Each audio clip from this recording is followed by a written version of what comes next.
वंदे मातरम। नमस्कार, जय श्री राम। एक ऐसा व्यक्ति जो राजनीति में अपने आप में ऐसा सर्कस के जोकर के जैसा भी कह सकते हैं और साथ ही घाघता का पर्याय भी कह सकते हैं, जिसको अनपढ़ भी जो एक्टिविटी नहीं करे वैसी करने वाले भी बोल सकते हैं, और बड़ा से बड़ा पढ़ा लिखा व्यक्ति भी जो एक्टिविटी नहीं कर सकता है वैसा व्यक्ति भी बोल सकते हैं।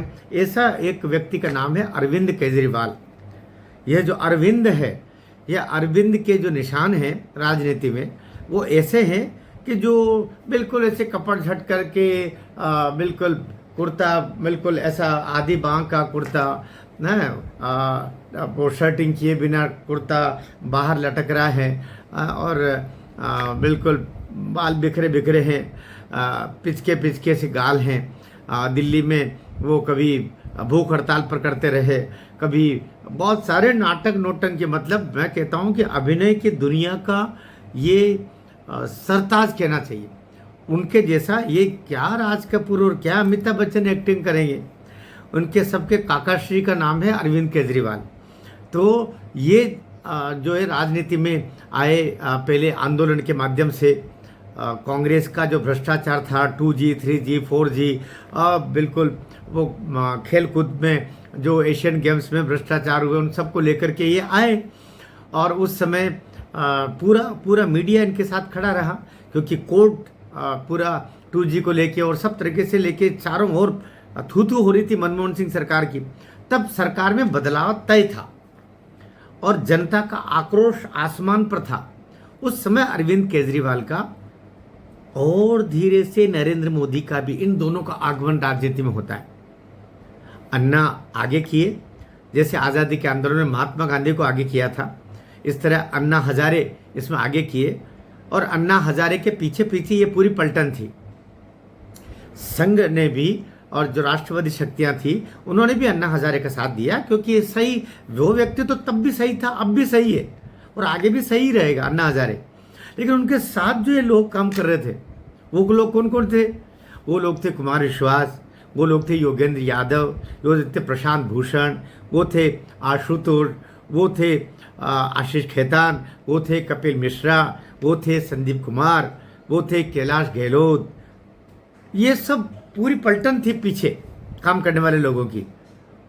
और वो जो आगे चल के पांडिचेरी के राज्यपाल बना दी गई भूतपूर्व IPS, ये सब कुछ जजेस भी थे। ये सब अन्ना हजारे के पीछे खड़े हुए कि, और ये एक तरीके से जन आंदोलन बन गया 2012 से 2014 के मध्य कांग्रेस सरकार को उखाड़ने के लिए। इसी दौरान नरेंद्र मोदी का उदय भी हो चुका।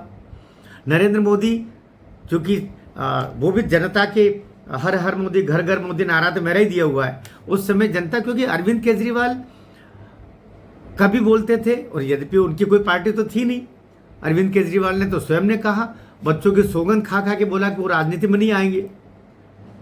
फिर बोला कि वो राजनीति में आएंगे तो कभी कुर्सी पर नहीं बैठेंगे। फिर बोला कुर्सी पर बैठेंगे तो कभी गाड़ी और बंगला नहीं लेंगे।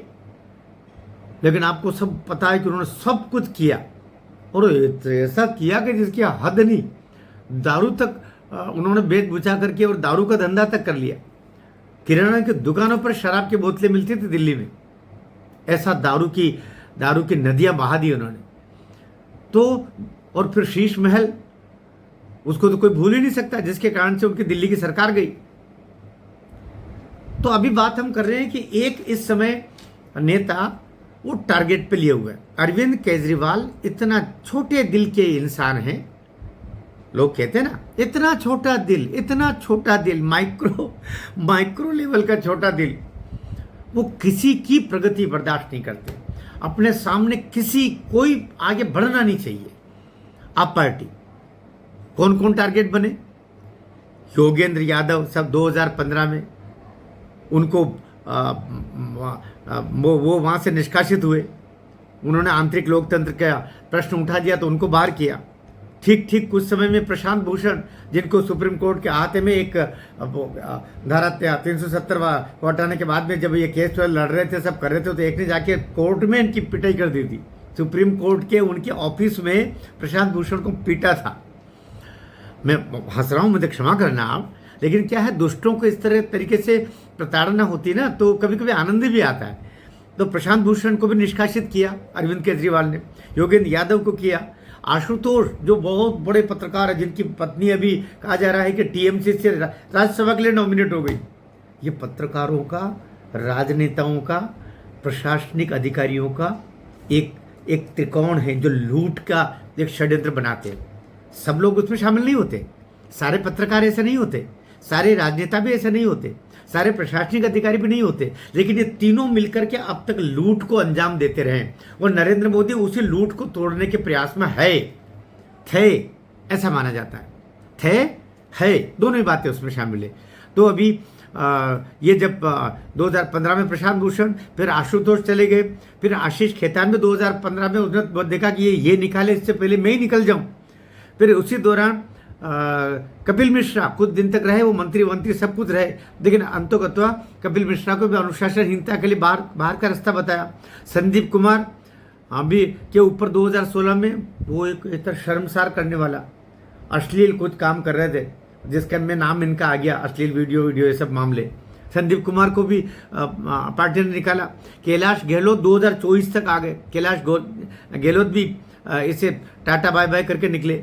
फिर अवध ओझा 1 साल ही रहे, बल्कि 1 साल भी पूरा नहीं रहे, ये दिल्ली विधानसभा चुनाव के समय पर शामिल हुए आप में, और उसके बाद में समझ लिया कि आपके अंदर तो बाप बैठा हुआ है, वो वहाँ से त्यागपत्र देके और निकल गए।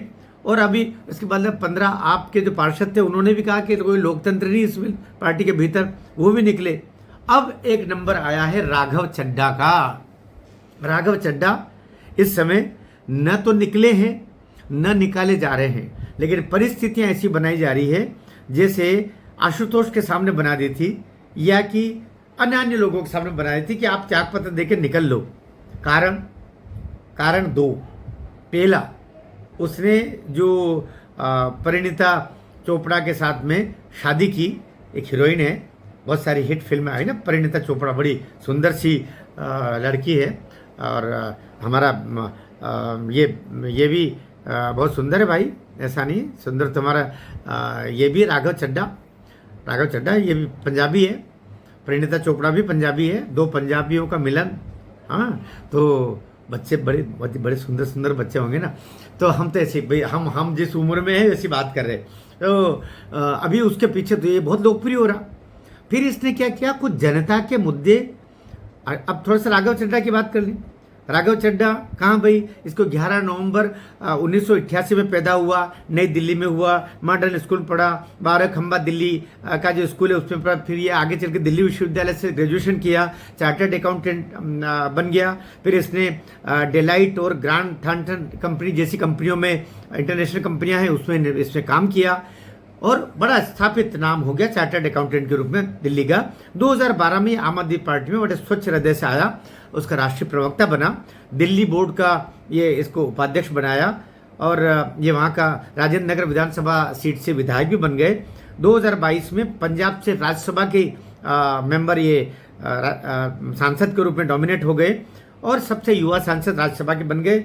और अभी राज्यसभा में ये उपनेता के रूप में अपनी पार्टी की तरफ से माने जाते हैं। जो 6 सांसद कहे जा रहे हैं, 6 या 8 जो भी सांसद, तो ये उपनेता के रूप में है। बाकी संजय सिंह नेता है आपकी तरफ से, ये उपनेता है। तो अभी इन्होंने कुछ मुद्दे ऐसे उठा दिए। अब उनके मुद्दे कौन कौन से उठाया था? मुद्दे उठाया, एक तो गिग वर्कर्स की सुरक्षा। सही बात है, उनके कोई माई बाप नहीं होता, ऐसे वर्कर्स की सुरक्षा के लिए उनकी चिंता की जाए, उनके लिए कानून बने। फिर पैटर्निटी लीव, माओं को तो लीव मिलती है बच्चा पैदा होने पर, लेकिन पिताओं को नहीं मिलती, तो पिता को भी पैटर्निटी लीव के रूप में कुछ छुट्टियां मिले कानून सम्मत तरीके से, तो ऐसा कुछ कानून बन जाए। फिर ये एयरपोर्ट पर एक समोसा 100 रुपये का मिलता है, एक चाय 80 रुपये की मिलती है, तो उन्होंने इस पर सवाल उठाया था कि एयरपोर्ट पर जो महंगा खाना है ये भी बहुत बड़ा षड्यंत्र है, इसका भी कोई निदान निकलना चाहिए, कानून बनना चाहिए। फिर उन्होंने कहा कि ये जो टोल, सड़कों के ऊपर टोल लगता है, इसमें भी बहुत बड़ा भ्रष्टाचार है। उनका लगता है 10 करोड़ और वो निकाल लेते हैं उसमें से 50 करोड़। उसमें भी नेताओं की, अधिकारियों की और ठेकेदारों की बहुत बड़ी मिली भगत है। इसकी जांच होनी चाहिए, इस पर भी कोई कानून बनना चाहिए। इसके ऊपर कोई कानून ही नहीं है, तो हर साल 10% बढ़ाते बढ़ाते उनका इतना बढ़ जाता है कि वो जितनी लागत होती है उससे 10-10, 20-20 गुना ज़्यादा कमा लेते हैं। तो टोल के भ्रष्टाचार के ऊपर राघव चड्ढा ने सवाल उठाया। फिर डेटा पे कंपनियां 28 दिन का क्यों देती है, 1 माह का क्यों नहीं देती है? अर्थात 1 माह अधिकतम 31 दिन का होता है, अधिकतम भाई न्यूनतम 28 दिन का होता है फरवरी का, इसलिए आपने 28 दिन को तो आपने पैक कर दिया, लेकिन 28 दिन के बाद में आप 31 दिन का कम से कम करें, ताकि जो व्यक्ति हो कम से कम 31 दिन, 1 महीना, कोई सा भी महीना हो, अधिकतम 31 दिन से ज़्यादा तो होता नहीं है, तो उतने समय का पैक उसको प्राप्त हो। ये सवाल उठाया। इसके अलावा उन्होंने टेलीकॉम कंपनियों का डेटा पैक के अलावा विकलांग सैनिकों को किसी भी प्रकार का टैक्स नहीं लगे। जो विकलांग सैनिक, जो सैनिक सेना में रहकर के विकलांग हो गए हैं, उन पर कोई टैक्स नहीं लगना चाहिए किसी भी तरीके का। इसकी मांग उठाई। उन्होंने कहा कि हाइजीन हमारा मौलिक अधिकार होना चाहिए, स्वच्छता हमारा मौलिक अधिकार होना चाहिए। इस तरह ये भी उठाया कि इनकम टैक्स में शादीशुदा जोड़े जो हैं उनका संयुक्त उसका जमा होना चाहिए। इनकम टैक्स का जो दाखिल करते हैं पूरा लेखा जोखा जॉइंटली होना चाहिए, वो ईमानदारी के लिए आवश्यक है। और क्रिप्टो करेंसी को वैध बनाया जाए, ऐसे कुछ मुद्दे उन्होंने उठाए। अब इसमें कहाँ गलत था? तो अभी इसको निकालने के लिए योजना बनाई जा रही है।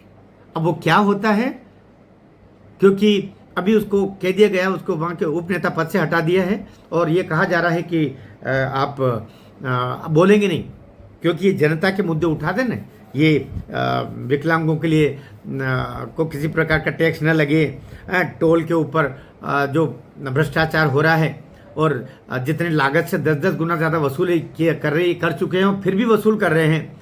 तो आखिर कोई गिग वर्कर्स का, एयरपोर्ट पर महंगे खाने का, इनको लेकर के, और टेलीकॉम कंपनियों का जो भ्रष्टाचार चल रहा है इस पर लेकर के, और क्रिप्टो करेंसी को भी उसको वैधानिक बना करके और ब्लॉकचेन आधारित इसमें सुधार किए जाए, ये मांगे हैं। ये क्योंकि क्रिप्टो का जो काला धंधा, जिसमें ट्रंप से लेकर के और सभी विदेशी शक्तियां भी सक्रिय है, देश का भी जो बड़ा वर्ग है वो क्रिप्टो में अपने पैसा लगाए हुए है, तो इसको भी वैधानिक रूप से किया जाए और टैक्स का सिस्टम से इसको जोड़ा जाए और प्रॉपर रूप से पारदर्शिता से किया जाए, ऐसी मांग उन्होंने रखी है, जिसके कारण से विरोध चल रहा है। तो विरोध का कारण जनता के मुद्दे उठाना है।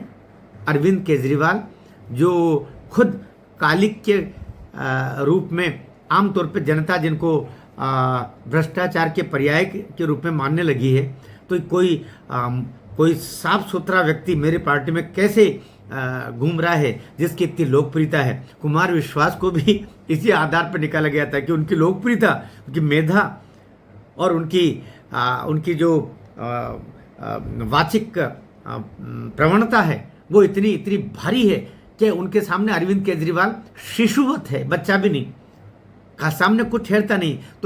तो अरविंद केजरीवाल और ये जो संजय सिंह और ये जो पूरी मंडली थी, इन्होंने कुमार विश्वास के साथ भी कैसा धोखा किया।